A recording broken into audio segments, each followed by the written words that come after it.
So మీకు నేనేం చెప్తున్నానంటే, అందరికీ చెప్తున్న మాట ఏంటంటే, ఏ విధము చేతనైనా అగ్నిలో నుండి లాగినట్టు కొందరిని రక్షించాలి. ప్రతి విశ్వాసికి నీ శ్రమలు, బాధలు, ఇరుకులు, ఇబ్బందులు, అప్పులు, తిప్పలు అన్నీ దేవునికి తెలుసు, అన్నీ తెలుసు. అయితే మొదట ఆయన నీతిని, ఆయన రాజ్యమును వెతకడానికి నువ్వు మనసును దృఢపరుచుకో. నీకు అక్కరగా ఉన్న వాటన్నిటిని పిదప దేవుడు అన్ని అనుగ్రహిస్తాడు. మొదట చేయవలసినవి కొన్ని ఉన్నాయి.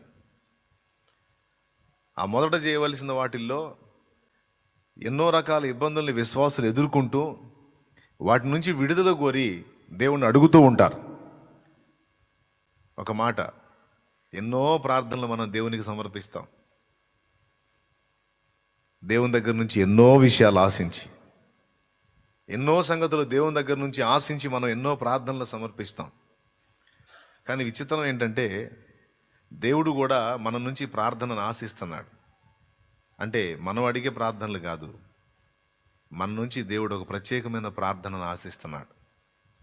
అది హన్నా మనకి సాక్షిగా ఉంది. ఆ పాయింట్లో హన్నాకి వాస్తవంగా పిల్లలు లేరు, సంతానం లేదు. ఆమె సవతి పెనిన్న, ఆమెకి పిల్లలు ఉన్నారు. ఆమె భర్త ఎల్కానా, ఆయన పిల్లలు లేరని హన్నా బాధపడుతుంటే, 10 మంది పిల్లల కంటే నేను ఎక్కువ కదా, నన్ను చూసుకొని సంతోషపడని ఏదో చెప్తున్నాడు ఆమె ఓదార్చడానికి. కానీ ఆమె ఓదార్పు పొందట్లా. గొడ్రాలు అనే నెపం తట్టుకోలేకపోతుంది ఆమె. చాలా సంవత్సరాలు షిలోహులోనున్న మందిరానికి వెళ్ళి ప్రార్థన చేసింది. ఈ గొడ్రాల జీవితం నా వల్ల కాదు, నాకు సంతానాన్ని ఇవ్వయ్యా అంటే దేవుడు జవాబు ఇవ్వలేదు. సరే, సంవత్సరం వస్తూ ఉంది. దైవజనుడు ఏలి పెద్దవాడైపోతున్నాడు. ఆ ఏలి కుమారుల స్థితిని గురించి వింటా ఉంది. హన్నాకు ఒకటి అర్థమైంది. ఏమర్థమైంది తెలుసా? ఉన్న దైవజనుడేమో వృద్ధుడవుతున్నాడు, ఆయన సంతానమేమో దైవసేవకుని పిల్లలే కానీ యెహోవాను ఎరుగని దుర్మార్గులైపోయారు. ఇది ఇశ్రాయేలు సర్వ సమాజానికి తెలిసిన సత్యం. మరి ఈ తరుణంలో వృద్ధుడవుతున్నటువంటి ఈ దైవజనుడు కాస్త అస్తమిస్తే, మరి ఇక్కడ దేవుని సన్నిధిలో దీపం వెలిగించేవాడెవడు? ఇశ్రాయేలుకు న్యాయము తీర్చేవాడెవడు? ఇప్పటిదాకా నేను గొడ్రాల్ని అనే నెపం తొలగించుకోవడానికి సంతానం అడిగా. అది నా అవసరత. అందరూ ఒకసారి స్తోత్రం చెప్పండి, గట్టిగా చెప్పండి, ఇంకోసారి చెప్పండి. అది నా అవసరత. ఇప్పుడు నేను దేవుని పరిచర్య కొరకైన అవసరతను గుర్తించాను. దేని కొరకైన అవసరత? దేవుని పరిచర్య కొరకైన అవసరతను నేను గుర్తించాను. కాబట్టి ఇప్పుడు ఖచ్చితంగా నాకు దేవుడు సంతానం ఇవ్వాలి. ఎందుకోసం అంటే, నేను గొడ్రాలిని అనే నెపం తొలగించుకోవటానికి కాదు, ఆయన సముఖంలో ఈ ఏలి అనే దైవజనుడు వృద్ధుడైపోతున్నాడు కనుక ఆయన తరువాత ఆయన సముఖంలో దీపము వెలిగించడానికి, ఇశ్రాయేలు జనాంగానికి న్యాయాధిపతి అయి ఒక దీపముగా నిలవటానికి, జీవము గల దేవుని వైపు నుండి వీరు తొలగిపోకుండా వారిని దేవునిలో స్థిరపరిచి నిలపటానికి, వారికి దీపమై త్రోవ చూపటానికి ఒకటి అవసరం, ఒక బిడ్డ అవసరం. అందుకడిగింది అన్నిసార్లు అడగని మాట, నీవు నాకు ఒక మగ పిల్లను దయచేయమన్నది. ఏ ఉద్దేశంతో అడిగిందో ఆ ఉద్దేశం అక్షరాల నెరవేరింది. హన్నా మొదటి సంతానాన్ని కోరిన కోరిక ఏమిటో తెలుసా? దేవుని సేవకుడు లోకాన్ని విడిస్తే లేదా వృద్ధుడై శక్తిహీనుడై చేయలేకపోతే దేవుని సన్నిధిలో దేవుని పక్షంగా యథార్థంగా నిలిచే నీతిపరుడు ఒక్కడు కూడా కనపట్టలేదు ఇక్కడ. కనుక దేవా, ఆయన పూర్తిగా వృద్ధాప్యంలోకి రాకమునిపే నీవు నాకు ఒక మగపిల్లని ఇచ్చినట్లయితే వాడిని పాలు విడిచేంత వరకు నా దగ్గర ఉంచుతాను. పాలు విడవగానే ఆ పసికందునే తెచ్చి నీ సన్నిధిలో వదిలిపెడతాను. పసిప్రాయం నుంచి వాడు నీ సన్నిధిలో ఎదగాలి. ఎందుకంటే వాడు ప్రజలందరికీ నీ వాక్కును ప్రకటించే ప్రవక్త కావాలి. ఇశ్రాయేలు సర్వ సమాజానికి న్యాయము తీర్చేవాడు కావాలి, త్రోవ చూపేవాడు కావాలి. దేవా, ఇది నీ అవసరత కోసం అడుగుతున్నా. ఇప్పటిదాకా నా అవసరం కోసం, నా సవతి పోరును తట్టుకోలేక, అవమానాలు భరించలేక, గొడ్రాలో నేను నెపం తొలగించుకోవడానికి సంతానవతి అయిన నా సవతి ఎవరు?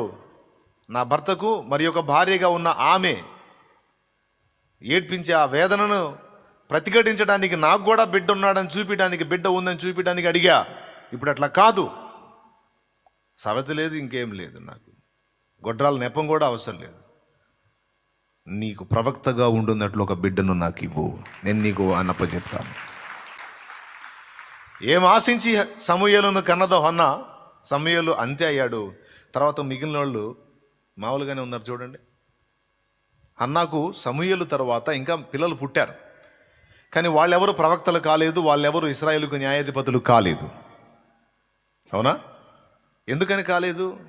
సమూయేలు మాత్రమే ఎందుకయ్యాడు? అక్కడే ఉంది. మొదటి సంతాన విషయంలోనే హన్నా ఆ కోరిక కోరింది. ఆ కోరిక దేవుడు తీర్చి, దేవుని కొరకు ఆమె చేయాలని ఆశ కలిగి అడిగింది కనుక, అందులో ప్రజాక్షేమం ఉంది కనుక, తన ఒప్పుదలలో మంచి సమర్పణ, దేవుని కొరకైన ఆసక్తి, న్యాయం ఉంది కనుక దేవుడు ఆమెన్ అన్నాడు. సమూయేలు పుట్టాడు. పాలు విడిచిన దాకా పెంచింది. తన కొరకు పెంచాల, దేవుని కొరకు పెంచింది. దేవుడే నీ తల్లి, దేవుడే నీ తండ్రి, నేను జస్ట్ సర్వెంట్, నీకంతే. ఫలానా టైంకి నువ్వు అక్కడికి వెళ్ళిపోవాలి, ఎందుకంటే మీ నాన్న, మీ అమ్మ, మీ సమస్తం అక్కడే ఉన్నారు. నువ్వు ఆయన వాడివి, నువ్వు ఆయనకు చెందిన వాడివి, ఆయనే నిన్ను నాకు ఇచ్చింది. నాయనా సమూయేలు, నువ్వు ఆయన సొత్తురా, నువ్వు ఆయన సన్నిధిలోనే ఉండాలి, అదే నీ ఇల్లు అని ఉగ్గుపాలతో నేర్పి పాలు విడవగానే తెచ్చి దేవుని సన్నిధికి ఇచ్చేసింది.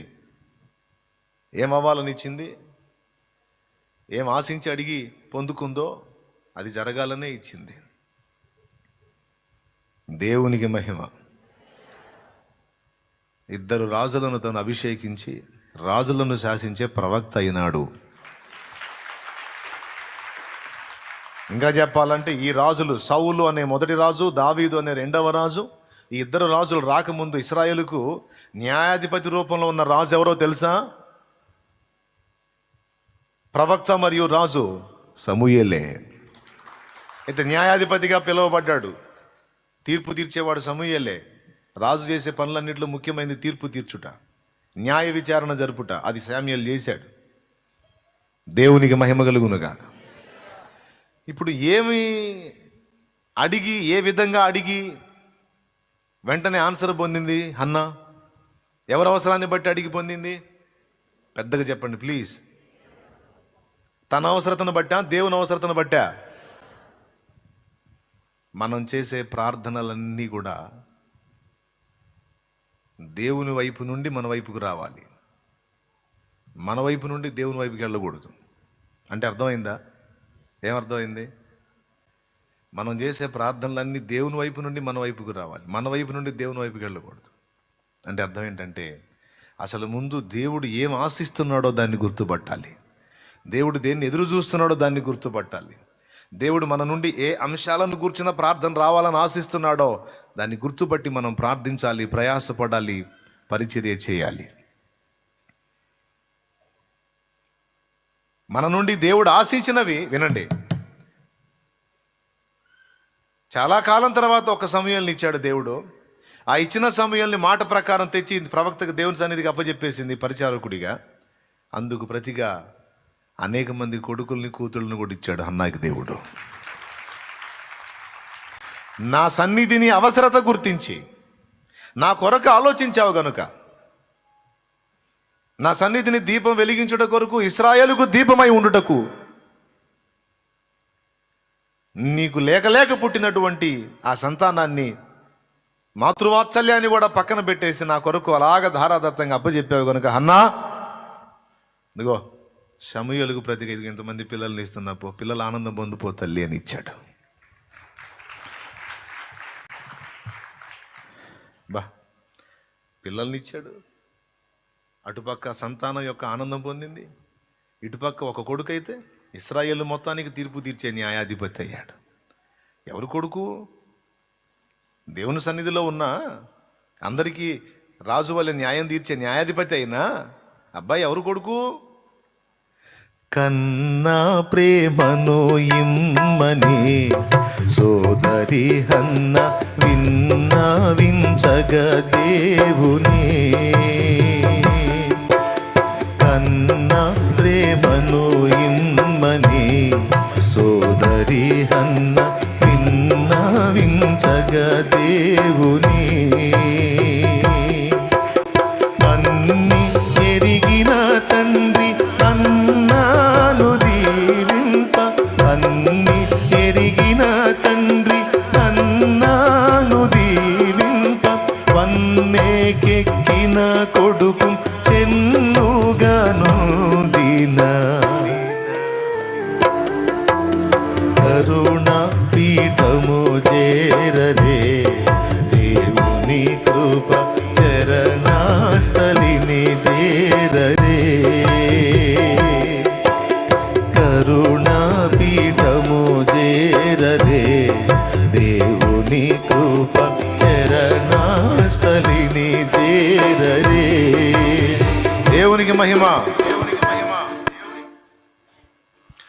దేవునికి నచ్చే, దేవునికి ఇంపైన ప్రార్థన చేయటానికి మనం జాగ్రత్త పడాలి. దేవుడు ఆశించినది నెరవేర్చడానికి మనం ఆరాటపడాలి. మనం ఎక్కువగా ఆలోచించాల్సింది, ఎక్కువగా చింతపడాల్సింది, ఎక్కువగా దుఃఖపడాల్సింది, ఎక్కువగా ప్రయాసపడాల్సింది దేవుని కొరకు చేయటానికి. చెప్పండి, అందరూ చెప్పండి, ఎవరి కొరకు చేయటానికి? మన కొరకు ఆశించి మన కొరకు చేసుకోవడానికి కాదు, కానీ రివర్స్. మన కోసం ఎక్కువ ఏడుస్తాం, దేవుని కోసం తక్కువ ఆలోచిస్తాం. కానీ పూర్తిగా భిన్నమైన మాట దేవుని వాక్యంలోంచి మనకు దొరుకుతుంది. ఏంటంటే దేవుని నీతిని, రాజ్యమును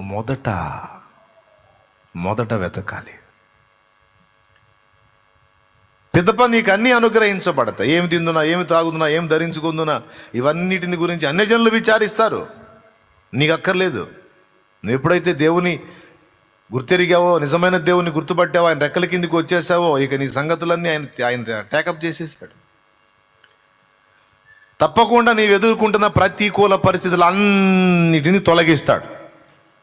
నువ్వు కూడా అన్నబడినట్టు పాడుకుంటావు.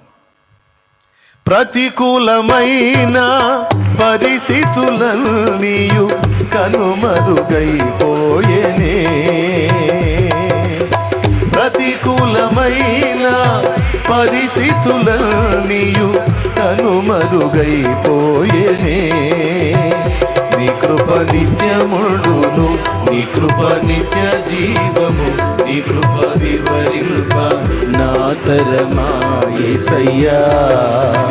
నీ కృప నిత్యముండును, నీ కృప నిత్య జీవము, నీ కృప వివరింప నా తరమా యేసయ్యా. నీతిమంతుల గుడారాలలో వినబడుచున్నది రక్షణ సంగీత సునాదము, నీతిమంతుల గుడారాలలో వినబడుచున్నది రక్షణ సంగీత సునాదము. నీ కృప నిత్యముండును, నీ కృప నిత్య జీవము, నీ కృప వివరింప నా తరమా యేసయ్యా. ప్రతికూలమైన పరిస్థితులన్నీ కనుమరుగైనాయని నువ్వు కూడా పాడుకుంటావు. ఆ రోజు వచ్చింది. ఆమేన్. గట్టిగా ఖచ్చితంగా వచ్చింది. అయితే దానికి ముందు నీవు దేవుని కొరకు దృష్టి నిలుపు. తన కోసం ఆలోచించినంతసేపు హన్న సరైన సమాధానం పొందలేదు. కానీ దేవుని సన్నిధికి వస్తూ వెళుతూ పరిస్థితులు గమనించి, హెబ్రీ స్త్రీ చురుకైంది కదా, మంపు కాదా ఆమె, షార్ప్. అంటే మీరు అట్లున్నా, మీరు మంపులని అంటలేదు, మీరు షార్పే. ఎందుకంటే మీలో చాలామందికి ఆత్మల కొరకైన భారం ఉంది, దేవుని చిత్తం నెరవేర్చాలన్న తపన ఉంది. నాకు తెలిసిన సంగతి. హల్లెలూయా. తప్పకుండా దేవుడు జవాబిస్తాడు. దేవుని కొరకు ఆశ కలిగి, ఆరాటం కలిగి ప్రయాసపడ్డ నీకు అసలు నువ్వు దేవుని ఎరగనప్పుడే ఎన్నో విధాలు నీకు తోడ్పడ్డ దేవుడు. ఈరోజు ఆయనే ప్రపంచంగా బ్రతుకుతున్నా నీకెట్లా చేయి వదిలేస్తాడు నిన్ను? దేవుని ఎరగని స్థితిలోనే నిన్నెంతో ప్రేమించి దీవించిన ప్రభు, దేవుని ఎరిగి ఆయన్ని పిచ్చిగా ప్రేమించి ఆయనే ప్రపంచంగా చేసుకొని బ్రతుకుతున్నావు. ఆయన సంతోషమే నా జీవిత పరమావధి అన్నట్టు బ్రతుకుతున్నావు. ఇప్పుడు ఎందుకు వదిలేస్తాడు నిన్ను? అసలు పొరపాటును కూడా వదలడు. నిశ్చయముగా నీకు సహాయం కలుగుతుంది. ఇప్పటికే ఎన్నో పర్యాయాలు చూసావు, పొందుకున్నావు దేవుని సమాధానాన్ని. పొందలేదా? ఎన్నోసార్లు దేవుని దగ్గర నుంచి జవాబు నువ్వు పొందలేదా? క్లిష్టమైన పరిస్థితుల్లో పొందితే చేయొచ్చు, పొందన్నానే అని. ఇంతకాలము కాచినవాడు ఇక నిన్ను మరచేనా, ఇంతవరకు నడిపించినవాడు ఇప్పుడు వీడేనా. ఇంతకాలము కాచినవాడు ఇక నిన్ను మరచేనా, ఇంతవరకు నడిపించినవాడు ఇప్పుడు వీడేనా. అనురాగం పంచినవాడు అన్యాయము చేసేనా, అనురాగం పంచినవాడు అన్యాయము చేసేనా. ప్రాణము బలి పెట్టినవాడు ప్రేమించుట మానేనా, ప్రాణము బలి పెట్టినవాడు ప్రేమించుట మానేనా. గుర్తు చేసుకో మనస గుండెలోన దాచుకో, గుర్తు చేసుకో మనస గుండెలోన దాచుకో. గతకాలపు జీవితమున యేసయ్య కార్యాలు, గతకాలపు జీవితమున యేసయ్య కార్యాలు గుర్తు చేసుకో మనస. దేవునికి మహిమ, హల్లెలూయా. అప్పుడెప్పుడో లోకానుసారి అయినప్పుడే నిన్ను ప్రేమించి మేలు చేసిన ప్రభు ఆయన చిత్తానుసారి అయిన నేడు నిన్ను వదులుతాడా? చెప్పండి, వదులుతాడా? వదలడు అన్నాను, నన్ను వదలడు అన్నాడు. విశ్వాసం ఉన్న చేతులు ఎత్తండి. పొరపాటును కూడా వదలడు. నిన్ను గూర్చి ఆయన చింతించుచున్నాడని రాయించాడు పేతురు రాసిన పత్రికలో. మీ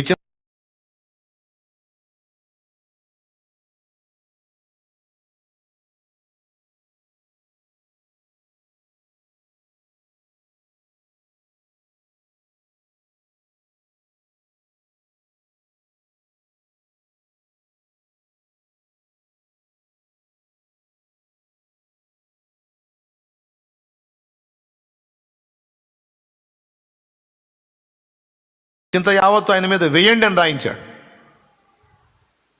నా మీద ఆనుకోండి అని రాయించాడు. ఎవని మనసు నా మీద ఆనుకుంటుందో వాడిని పూర్ణ శాంతి గలవానిగా చేస్తానని చెప్తున్నాడు.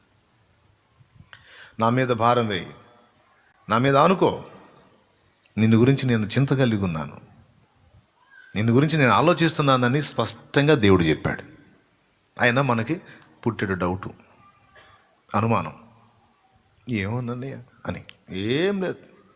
సాతాను పెట్టే భ్రమకు భయపడవాకు, వాడు చూపించే ఇబ్బందికర పరిస్థితులకు కృంగిపోవాకు.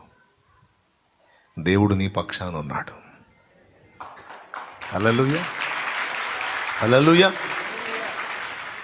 నా జ్యేష్ఠ భాగస్వామి నీతోనే నాతి చరామి, ఎవరేమన్నానేమి నీ మాటే నాకిల హామీ.